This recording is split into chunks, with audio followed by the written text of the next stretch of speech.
Welcome to We Are Not Okay, the space where we confront the uncomfortable truths we live with every day. Today's episode is titled Going Against Our Own Self, and it couldn't be more timely. As of April 2025, major policies changes are sweeping across America, from classrooms to courtrooms, grocery aisles to green cards. And they're not just political, they're deeply personal. Under President Donald Trump's administration, new education mandates are decentralizing power, reshaping curriculum, and widening the gap in access. Social Security reform is casting uncertainty over retirement futures. Immigrant communities are facing intensified deportation efforts, and the everyday consumer is buckling under the weight of inflation driven by aggressive tariffs. And yes, we're still expected to show up, stay quiet, and survive. Let's get into what this really means. School choice sounds empowering, but in practice, it's funneling funds away from already under-resourced public schools. Curriculum content is being revised to reflect political agendas more than the truth. Meanwhile, immigrant families, many who form the backbone of our community, are being pushed out. And with tariffs pushing prices sky high, from electronics to produce, the working class is footing a bill they never agreed to. So we ask, are we complicit in a system designed to fail us? Or are we just trying to survive it? Because the more we know, the more we can resist. And with that, help me introduce my co-host, Nasiyr. Hotep. Welcome to tonight. We have a lot to unpack today, right? Yes, it's good to be with you again, Kyseé. Always. It's a pleasure to be here with the good brother. I appreciate you for coming in, giving us your time and your intellect. Thank you so much. Yes, I'm really looking forward to today's topic. You know how we do. Go ahead and share the screen with the family real quick, right? Here we go. So, today's topic is, part of our series, We Are Not Okay. And Kyseé, we are not okay. We are not. We are definitely not okay. But today's topic is really looking at, are we making decisions and doing things that are going against our own self-interest?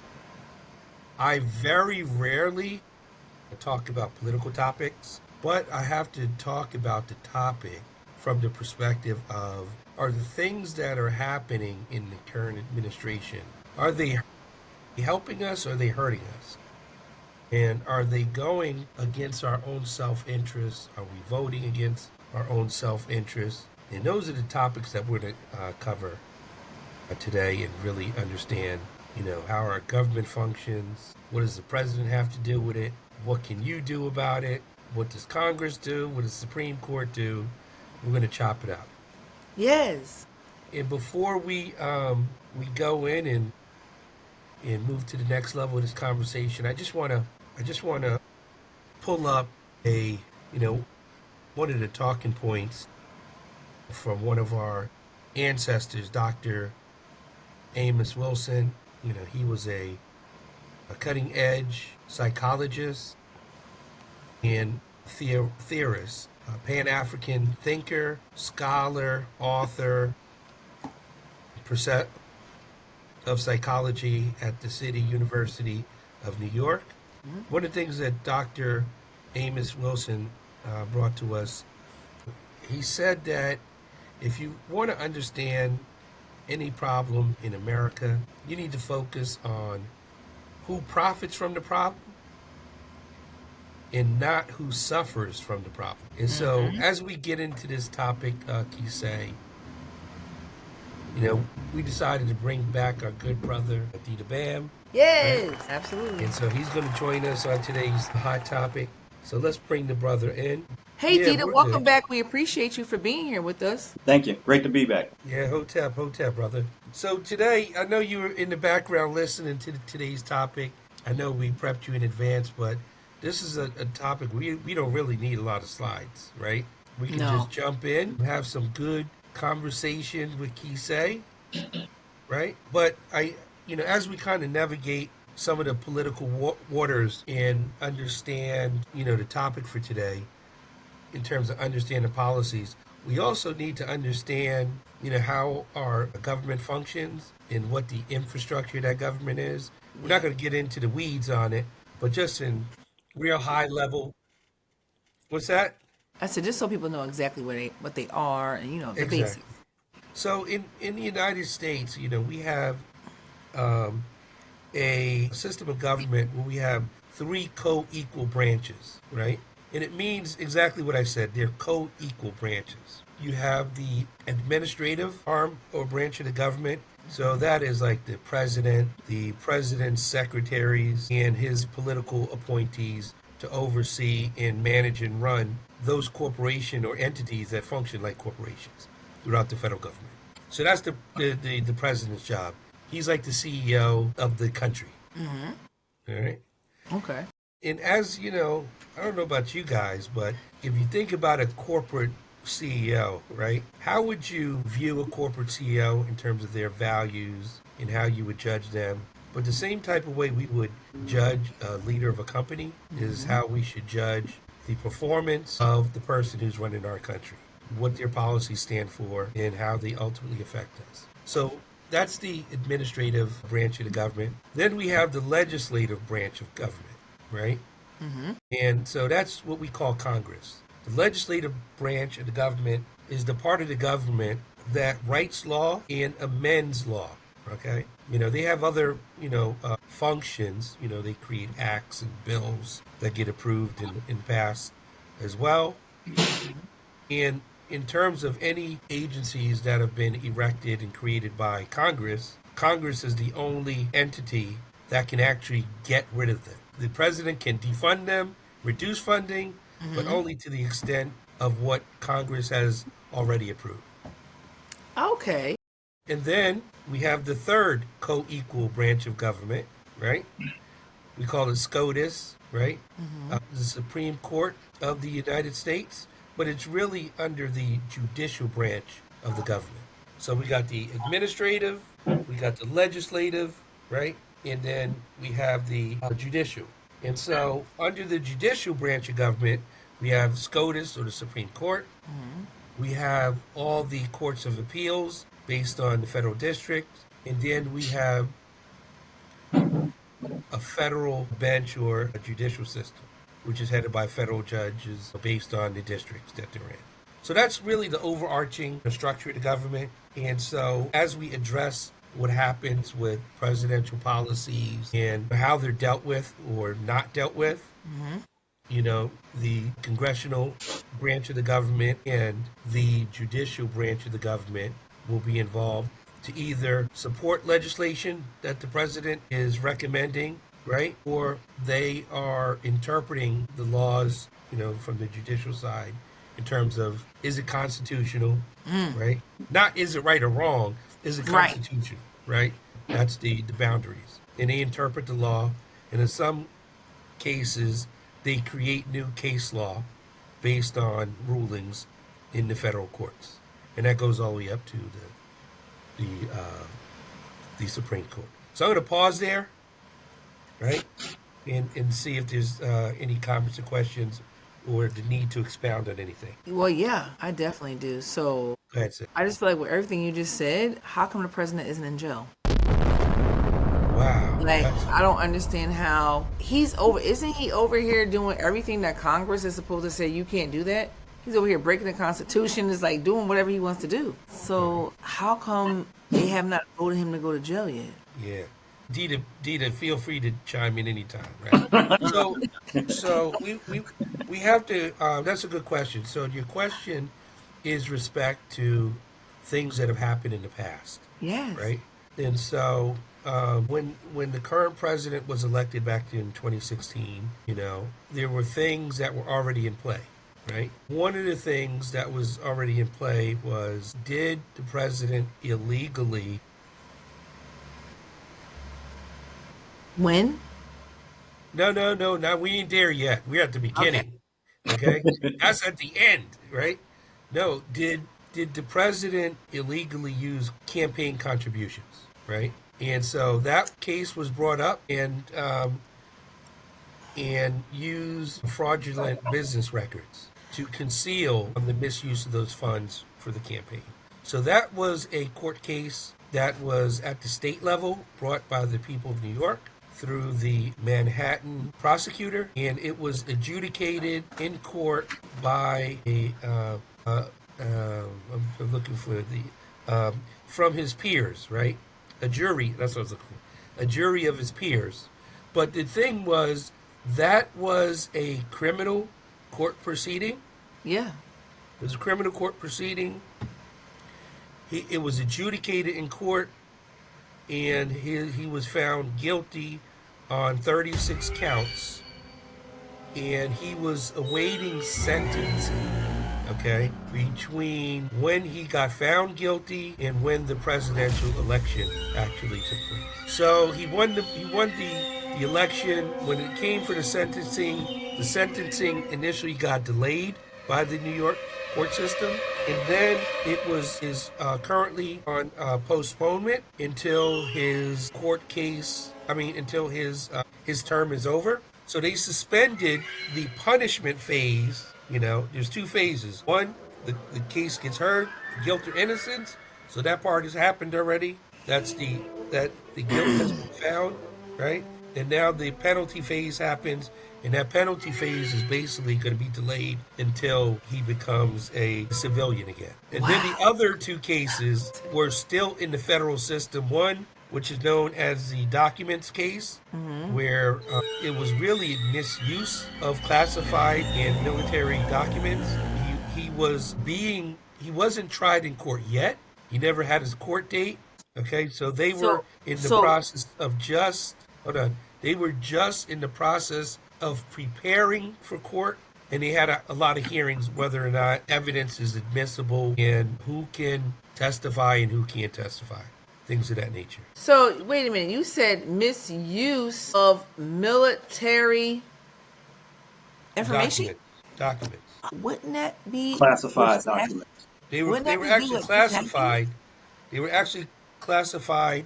There were several laws. It's called the Espionage Act that were violated, right? And violation of breaking the laws related to the Espionage Act carries some very heavy penalties. However, when the current president got elected, the court case had not been heard by the court. They didn't even I don't even think they got into jury selection yet. And because the president is the head of the legal and law enforcement segment of our government, the Department of Justice and the FBI through the Attorney General's office, the Attorney General's office has the right to not try a case, right? It doesn't mean it's right or wrong, but the Attorney General, who is elected by the president, can choose to not hear a case or prosecute a case. And the way the current law is written is that the president can pardon himself, even if he is convicted, right? So it's no point going to court if he can pardon himself. And the only way that changes is through legislation from Congress, where they say, and there's currently some proceedings on the Senate side where they have a bill that they're proposing called the No Kings Act, which really limits the scope of presidential duties. So that in the case that there's wrongdoing, it could be brought to court and the president would face a jury of their peers if they commit any crimes or illegal acts. So I think part of the difficulty for us common people is how our orientation to power. So when we see, for example, courts and the justice system, police and all those types of things, my cousin went to court. He was in there and they solved the case. He's in jail for 15 years, right? All within like a year maybe. But what we're looking at, and this is really interesting, and I think that's the visceral problem that most of us are having, is because we're able to see the lopsidedness of power in a society. So that's why, it's almost our brain can't wrap around like, well, wait a minute, isn't it clear that he did this? Wasn't he convicted of this crime? Because Trump has been convicted of multiple crimes that would disqualify most of us for a job at Circle K. That part. However, or CEO. right? Right. Of anything. Just a small distinction. So you compare the presidency to a CEO. Kind of, sort of. I would make the distinction that a president has more accountability to the people because it's an elected job. A CEO is appointed by a board. The president is elected by the people. So his level of accountability should be way more higher than the average CEO, even though, again, we're looking at power dynamics, CEOs, and, just like recently with the guy who was killed in New York, who was a CEO of the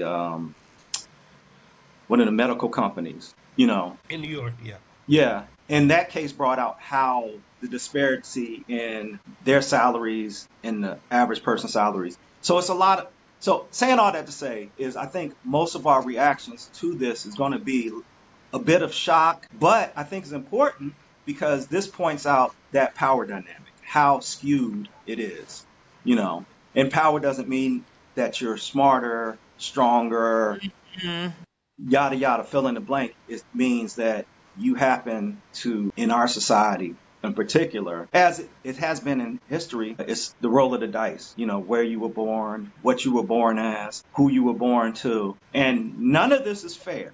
So a lot of Nope. times we're always, the underdog is always looking for somebody to be fair.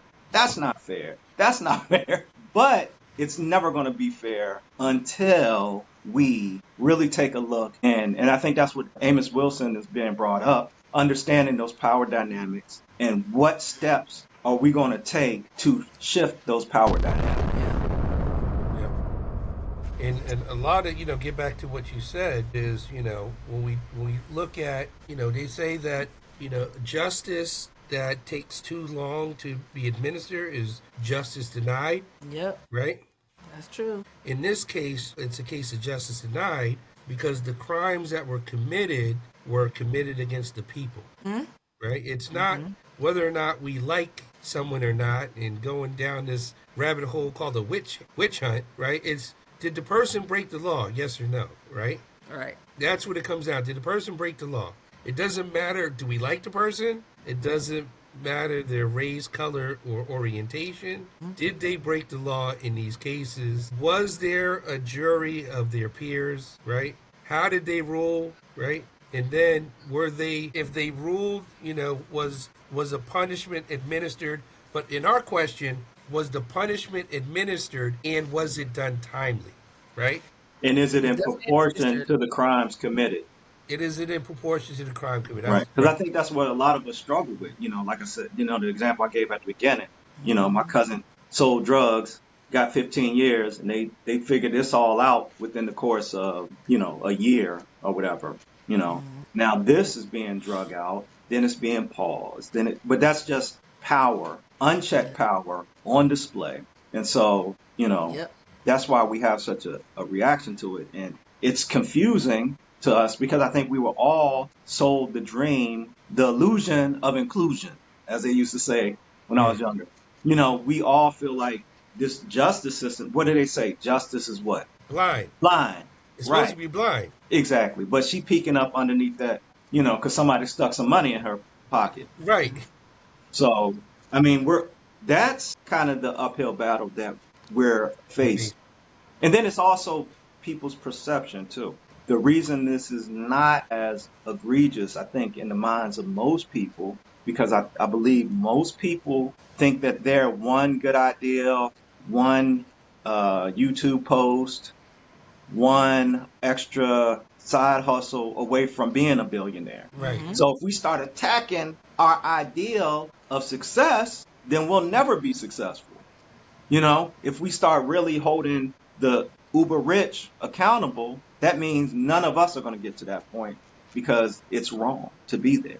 And I don't think a lot of people are able to come to grips with that. It kind of plays into the concept of today's show about people working against their own best interests, because people have been conditioned and programmed to think that the American dream. If I work hard enough, if I entrepreneur, if I open a small business, I'm going to be the next McDonald's. I'm going to be the next Wendy's. I'm going to be the next fill in the blank. And really it's a dream that, and dreams aren't reality. Oh, and that's what I think is that's that disconnect that most people, us three are sitting back and saying, hey, this guy doesn't seem very, fair. But most people won't jump in and say that because, hey, they're rich. When was the last time you heard somebody, you get in a conversation with somebody, you're making really good points, and it was like, yeah, but they're rich.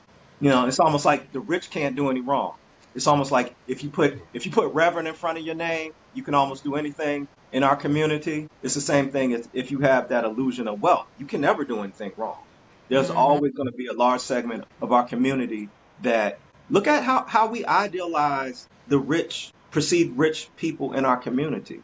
They can literally just wild out, and the excuse is, well, they're rich. Yeah. So let's dive in deeper on that, right? So there are things that we will experience that are, let's say, not in our own self interest, right? Now, we may elect a figure because they're popular on TV, right? Mm-hmm. And they have celebrity status. However, the way our system works is, we have a series of checks and balances between the three branches of government, and we also have laws. But when a president or administration goes into power, they have policies, right? They have an agenda of things that they want to go after. And so our current president has elected, and I want to try to stay on the topics that are most relevant to our community, right? So for example, we can talk about Social Security, we can talk about, The tariffs. you know, what's happening with education, and we The can talk tariffs. We about, cannot forget about the tariffs. what's that? The Tariff. tariffs. But I was going to say, and we can talk about tariffs, right? Because it Absolutely. hits the pocketbook, right? But those are things that affect all Americans, Yeah. right? If you spend $1 in this country and you have a tax, that's what a tariff is. It's a tax on the importation of goods into the country, right? Mm-hmm. And so, so let's just line up the subjects, right? So we got tariffs, right? We got Social Security, we got education, right? Because they going out to ban their books, They sure right? are. And so we can deal with like those topics that definitely impact our community. And then you have other things, right? Mm-hmm. Yes, you have U.S. aid, the funding of U.S. aid, but that's outside the U.S., right? Now, it impacts our community to the extent that we have workers, government workers that work for the federal government. Doesn't FEMA fall under that too? So, not directly under what we're talking about, right? Okay. That's a federal agency, right? Oh. So, all federal agencies are under the jurisdiction of the president in terms of administration and management. But if we're talking about like USAID, that's a program that was created by Congress, not the president, right, to help our friends and neighbors abroad when they have hurricanes, they have natural disasters and wars. Instead of just, having immigrants come into our country, we have programs to say, let's help them where they are. And that's part of that, right? So we got immigration, we got U.S. aid. What else do we have going on in terms of presidential policy? So those are the top. Here's one. The sections. Defunding the public media. So we have PBS, the And public NPR. broadcasting system, and we have NPR, National Public Radio.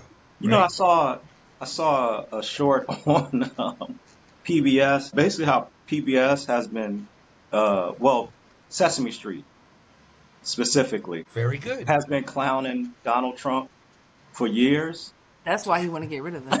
It's But wild. think about this, right? So you got a public. So I would put the defunding of public media as the things that impact our community and may Yeah. impact our community disproportionately because people who paid for paid programming, CNN, MSNBC, Fox News, and things of that nature, and then you have NPR and PBS, which is TV and radio, which is free, and the purpose is to serve the people, especially those who don't have access to pay for private broadcasting. Yeah, that's the point I was going to make, that it was designed to give access to the general population. A lot of these shows started in the more popular ones, like Sesame Street, Mr. Rogers. Everybody knows those shows, right? Right. Everybody knows But those. they all started like in local areas of public access television and then became, national. So yeah, it's really important because, I mean, you look at the history of shows like Sesame Street, just the level of how it came in as a way to include marginalized people. So I think a lot of the concept of voting in against our own best interest. I mean, obviously, statistically, our community didn't vote for Trump, so that was pretty clear where we stood on that. But Yep. here we are. They're essentially attempting to attack the easiest people to attack, the most vulnerable people. So if you're getting rid of Social Security, they've convinced the vast majority of people who function through social policies, social programs that aid through tax money. And they've convinced the vast majority of people that that is somehow catering to people's laziness, yada, yada, yada. It's socialism, it's communism. But essentially, the same people that are making that argument, salaries are paid by tax money. They get universal health care by tax money. So it's like you're convincing people that what you have is bad. You don't want what I got. No, this is. But let me state the most obvious, right? The ones who are framing the argument that it's a Ponzi scheme, right, are those who are the ultra rich or the billionaire class, right, who will never likely use the benefits of either public radio or Social Security. Never. Never. They probably So never even had a paycheck where Social Security was taken out of. They don't even understand that. it doesn't matter if Well, you're they're not white, getting black, or taxed. green, right? Not that we have green people walking around, right? But if you earn a salary and you've paid into this fund Right. for your retirement, this is your Right. retirement money, then why would the ultra rich or billionaires not want you to enjoy the benefit That you put off. of something that you paid into designed to help you operate when you're retired? FDR literally said when he was signing the act that this is made for people to be able to be safe, like have a little bit of supplement. He said that literally when he was signing the act. And it's like they Well, just I mean, sure. And the same people that are trying to convince us of that, again, whole job as a result. And the uber rich, they are the biggest recipients of social welfare through bailouts, tax breaks, all these types of things. So it's like the old, what is it, the little shell game where you had, they're doing a little Yes. thing on Yeah. us. So check this out, right? And we'll post it for the people to see later. But one of the stats that I want to share with the people from the Social Security Administration, right? Here are the top 5 states by the number of Social Security beneficiaries. So these are people who are receiving benefits by state. Here are the West top. Virginia. Here are the top 5 states impacted, right? That's true though. California, 6.4 million people, right? Really? Florida, Yeah. that is a red state, right? Most of it is affecting the red states. 4.9 million people who depend on Social Security, right? Everybody goes to Florida to Sunset, right? 4.9 million people for the state of Florida would lose their benefits, all right? Here's another one. Oh, another red state. Texas. 3.9 million people in Texas receive Social Security benefits currently. This is the top 5 now, right? Here's number 4, believe it or not. New York. 3.4 million people would lose benefits, right? And then here's the last one. Pennsylvania, 2.8 million people would lose benefits, right? So that's kind of like a mixed bag in terms of, red and blue states. Right. But those are only the top 5. You can go to the Office of the Social Security and Disabilities website, and they will provide you a listing of beneficiaries by state and by county as of 2023. So I just wanted to share those stats with the people. Sometimes people, they don't believe that. They'll be like, that's fake news. Let's go back to the tariffs, right? Right. Mm-hmm. So we talked about what a tariff is, Right. right? And in the pricing function, this is something I actually work with. I work with global supply chain leaders to understand how much, in goods we needed to import, either in, parts, right, or finished goods that we would resell in the United States through the manufacturing process. And as those tariffs are applied to those things that you import, what the manufacturing companies do is, what do, Dita? Move it on down the food chain to you. They move it down the food chain. So do not listen, or remember the cartoon? Do not believe it, right? Right. If they say that that country who is shipping the goods into the country is actually paying the tariff, that is not true, people. They just hike the prices to Yeah, match. I'm talking about the Some shipper, people don't believe that. They don't know right? that. The shipper does not pay the tariff. No. The country of origin does not pay the tariff. It's the country of destination. Right. It's the manufacturer, Us. whoever's importing it, us, right? So in our case, we have companies, right? I'm not going to name them, but what happens is their costs increase, and what do? They take the cost of the tariffs and they increase their price to you at the consumer level. As they should. So when you retail shop or you buy online, right, or you have things built in your home or your home, you have to pay the cost increase for the lumber, for the steel, for any in-process goods, right? And that's what we call inflation. So far, the inflation realized is about 3.8, 3.9%, right? And that equates to approximately $3,800 per household. Ouch! Right? So you're going to pay almost $4,000 more for the same thing that you bought last year. You're going to pay $4,000 more. Right. Jeez. And so yeah, a lot of these. So like he's fulfilling his campaign promises. He ran on, we're going to stick it to China. We're going to bring, American made. We're going to charge these people tariffs. We're going to kick out the illegals. So he's basically following up on his campaign promises. Campaign promises, yeah.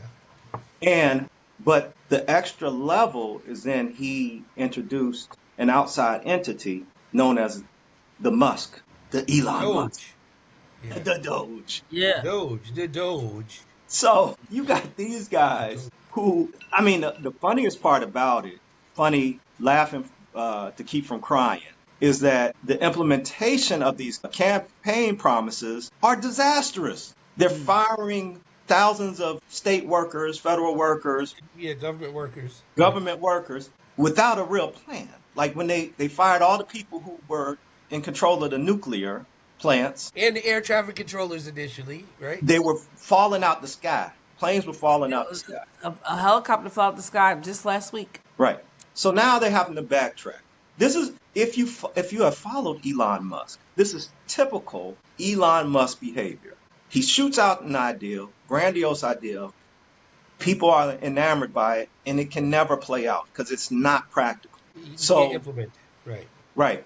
So with the tariffs, and this is why it's kind of hard. We were talking earlier why it's hard to follow these news stories or follow the pacing of what they're doing because they're having to pull back on so many things. So they said that they were going to start tariffing and da da da da da. Then rubber meets the road. Now they're trying to dial back on it. Laying off government employees. They're having to dial back on it. They're having to call people and say, "Hey, do you have your passcode to your email? We can't get anything done." These people are like, "Click, nice try." Yeah, son." you mentioned already two areas of the federal government. So you have the folks who are running the nuclear power plants, right? They actually fired people and didn't realize that they didn't have people to back those people up who had the right level of knowledge. I mean, this is serious. I don't think he realized how serious it was. Catastrophic. Clearly, he Catastrophic. didn't realize how serious I it was. want to hit on Doge for a little bit too, right? And just keep an eye on time. But with Doge, when you talk about the implementation of trying to save money for the federal government, right? You got fraud and waste and corruption, that they said they're going after. But you can see that they've saved, less than 0.25% of whatever, but there's a lot of disruption. And in terms of the data that they're trying to use to figure out who specifically to target is people based on their social security numbers, right? I mean, I'm not going to go into the conspiracy theory stuff, but It's crazy. there's no practical reason for a private individual, because Elon Musk is not part of the federal government. At all. He's a private contractor, He right? is now. What reason would a private contractor need the social security number from every single American and how much taxes each person paid? Do you guys realize the type of damage can be done if the wrong individual gets visibility to your Yeah. social security number? Yeah. I think we're Yeah. realizing it in real time. Like what guards Yeah, or that part. protections? You know how you get these alerts, you sign up for something and then the company or website you signed up has a data breach, right? Mm-hmm. Well, what if, because these are private people. The people are not authorized to see the information, right? What happens if there's a data breach and people get access to your social security number? What type of things can they do with it? Just think about it. Well, just ruin your credit. We can ruin your credit, right? They can open up lines of credit. What else Yeah. can they do? Well, that's what I say when I mean ruin it. Because I mean, I'm sure they're not going to maintain your credit. They're not going to care. Right? Run it down. Run it So, down. in the worst case, they can potentially commit fraud in terms of getting paid for Social Security benefits, right? They got access to your number, who you are, you can change the information. They take Yeah, it they can change in your address. identity theft, right? And more diabolical, I mean, this could be a slippery slope because, you can imagine people being set up for crimes and all types of things. It's Yeah. like, Right. it's diabolical if you really, really start thinking about it. Yep. Like how people have access to your information and the things that they can do. And then you throw in the fact that they have access to new computer. We were talking earlier about AI, Yeah. and how you can create these deep fakes and use Yes. people's voices. And Oh, God, yes. it's diabolical. Just the level, if they really, really wanted to. With me, it's almost like, good luck destroying my credit. I think I did a good job on my own, I but was going to say, I did a good job on my Right. own. There's nothing I you didn't can need do. no help. There's nothing you can do to it that I haven't done No already. help.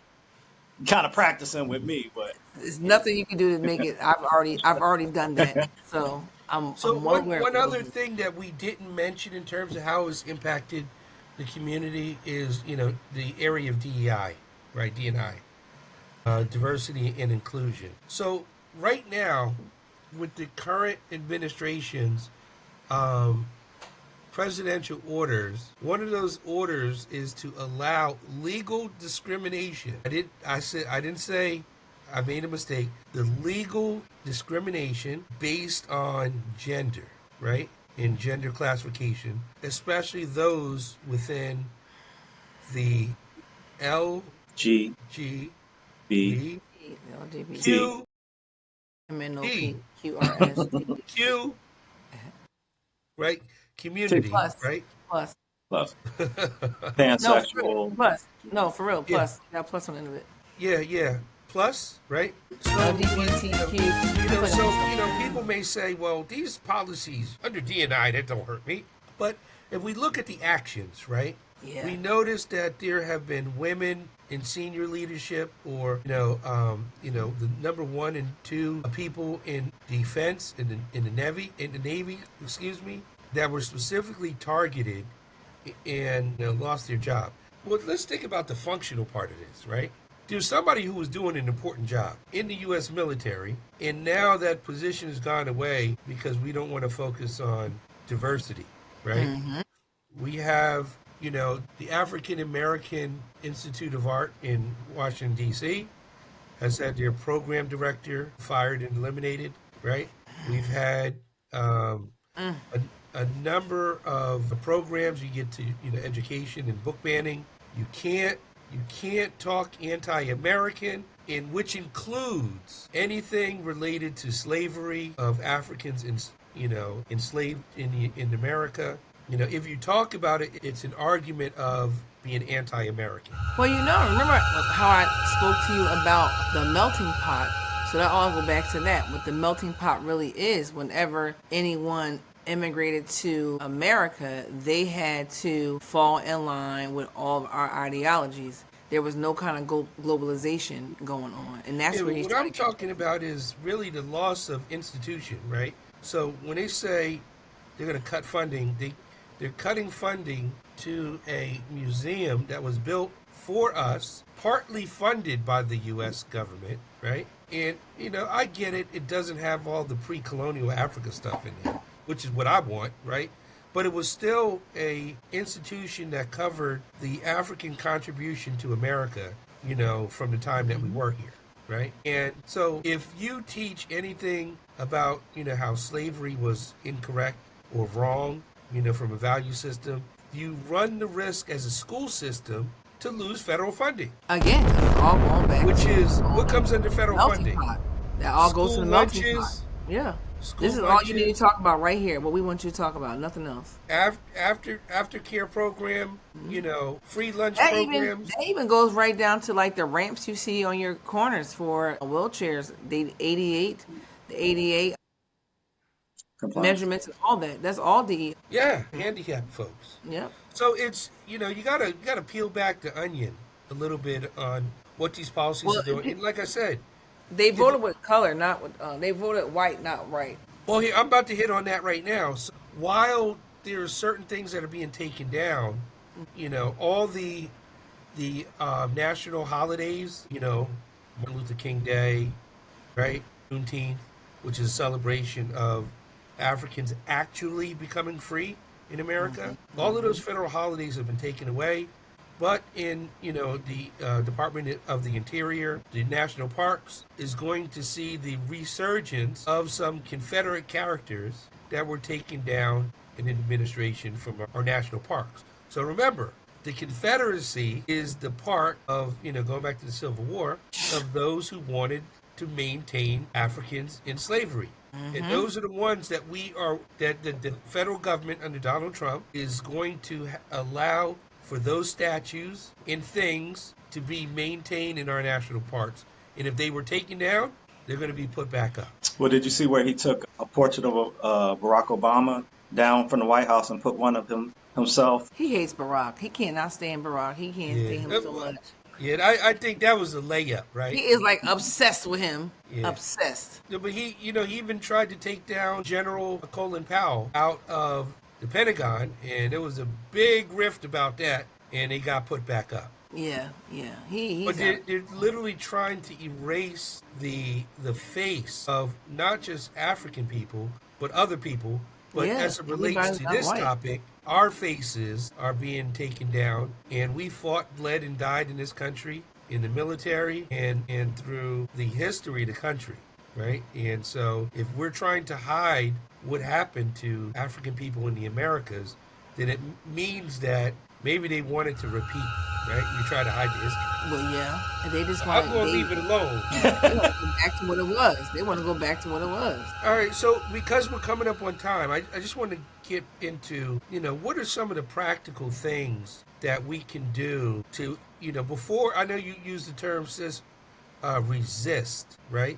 Before we can resist, there's a couple things that we have to know, right? One of the things that we need to know is we need to understand what is the responsibility of the federal government, right? And, what does each branch of government do, right? Those are things that are actionable that we can learn. We can have follow-up conversations in the future. But if we're going to have activism, right, you have to know if you're voting for a president and you're voting for senators and Yeah. House of Representative leaders, you need to understand what their function is. Yeah. Because you can't hold people accountable if you don't know what their job is.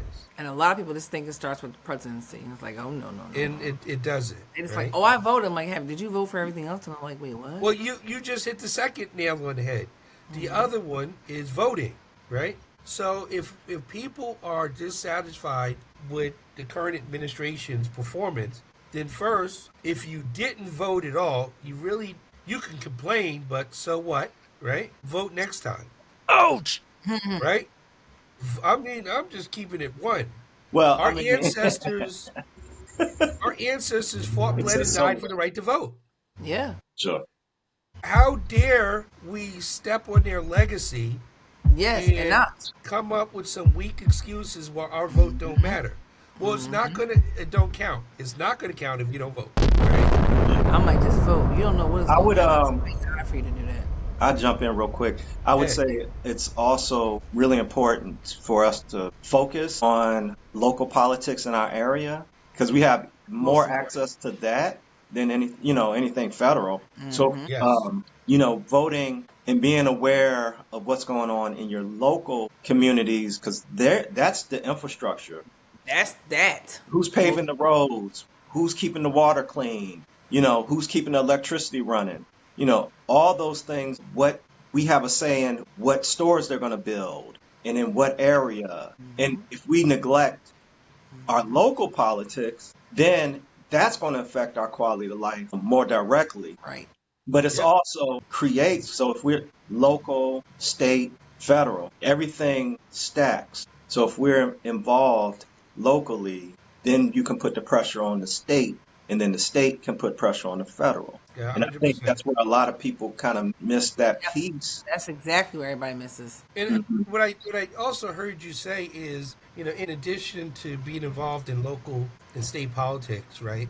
We have to understand what are the policies of those representatives, right? And how they affect you locally, at your city council, at the state level, and at the federal level. Right. So, yeah, when we vote, a lot of times we're not voting for like this guy's going to change the world, but every person that's running for public office has a platform Right. and they have to announce their platform. They have to provide their platform. That way, we're making informed decisions about who we're electing into these positions. And then we have the right to hold them responsible to the platforms that they ran on, That's you right. know. And so either we can get them up out of there early or we can collectively not vote for them the next time that they're up for election and pivot to someone who's going to stick to their agendas. And even give them feedback while they're currently in office. Like, we all, Right. we get a job, we all get a performance report, right? Right. You get a performance evaluation, and we should be giving them a performance Yeah. evaluation It's like how from many of time to us time. show up to town meetings? How many There of you us go. go to, the Mm-hmm. local boards and stuff like that? Very rarely, unless it's Very something rare. Very rare. very extreme. But I mean, saying all that to say is even that takes a level of commitment that a lot of us really don't have, in general, but being aware of this is how it works, even with our votes, being informed about what that person's running on, what's their platform, what's their history Yep. of things that they did will inform us on that level. And then the ones who have the time or the interest in making that next step, because a lot of people don't know how to be politically engaged. No, they don't. Most of us think being politically engaged is, Voting for the there's president. protest. When something extreme happens, we show up and, we're angry out in the streets. But there's ways for us to enact policy, enact attitudes of the community. Like we talk a lot about police brutality, right? A lot of these people, like sheriffs and stuff like that, there's elected chiefs and stuff like that. They're They're elected. elected, and we don't have to suffer. We just don't know that we have input. Right. And in Right. the current administration, that's why they're fighting so hard to limit the power of the people, marginalized people. That's why they want to keep black people at odds with Asian people and Spanish people. And that's what they were pushing the whole time. These immigrants, I mean, the man stood up Whole there and time. said, immigrants are taking black people's jobs, black jobs. Like, what the hell does that mean? Yeah. Right. Right. Right. So they want us at odds. They don't want us to, it's always the othering of them, of the next person. But if all of us marginalized people, including poor white people, if we all flip the switch and say, wait a minute, it would make more sense for us to cooperate against the overall common problem. And then we can get some solutions going on, as opposed to like being so fractured. And like we were talking earlier, it's like, it's by design, it's very difficult to follow the pacing and trajectory of this current administration. I mean, it's April, Well, you and we're bring a already good point. exhausted. right? We already exhausted. collectively. All right. So in telling our people what they can do, right, to hold our elected officials accountable, is, as Kyseé, you said it, right? We gotta read. We Yeah. gotta stay up on current events. Yep. I would just say, if you're going to read and you're going to read something, you want to use primary sources, right? Yes.